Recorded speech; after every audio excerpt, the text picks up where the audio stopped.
Hello, আসসালামু আলাইকুম। আজ আমরা যাচ্ছি আলবেনির most popular tourist spot lake জর্জে। আজকের ওয়েদারটা ভীষণ সুন্দর। রোদের আলোতে মেঘগুলোকে মনে হচ্ছে তুলোর মতো যেন আকাশে ভাসছে, আর পাহাড়গুলোকে ছুঁয়ে দিচ্ছে। কিছু কিছু সৌন্দর্য মুখে বলে আসলে প্রকাশ করা যায় না। এটা সম্পূর্ণ উপলব্ধির একটা বিষয়। আসলে ওই মুহূর্তটাই সে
got here in 1888.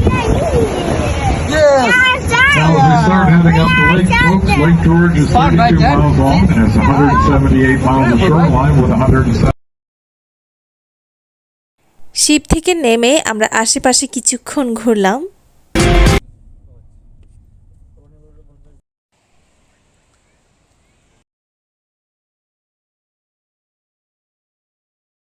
এটা আমার সেকেন্ড টাইম লেক জর্জে আসা। এই সময় একটু ঠান্ডা ছিল, কারণ উইন্টার প্রায় কাছে চলে এসেছিল। তো আমার নাক আর চোখ দিয়ে পানি পড়ছিল, কারণ এটা আমার ফার্স্ট টাইম ছিল উইন্টার। ইউএসের ঠান্ডা কেমন হয় এটা আমি আসলে এখানে এসেই বুঝতে পেরেছিলাম। যেহেতু পাশে লেক, তাই অনেক বেশি ঠান্ডা ছিল। গতবার আমরা শিপে করে লেকটা ঘুরে দেখেছিলাম, তো এবার ঠিক করেছি শিপে নাও, এবার আমরা প্রাইভেট বোটে ট্রাই করে দেখব কেমন লাগে। তো যার কারণে আমরা প্রাইভেট বোট রেন্ট করেছিলাম। প্রাইভেট বোটটা অবশ্য নিজেদেরকেই চালাতে হয়, যেহেতু এদেশে সবাই ড্রাইভিংটা পারে এবং বোটের ফাংশনটা কারের মতোই, যার কারণে এটা যে কেউ চালাতে পারে।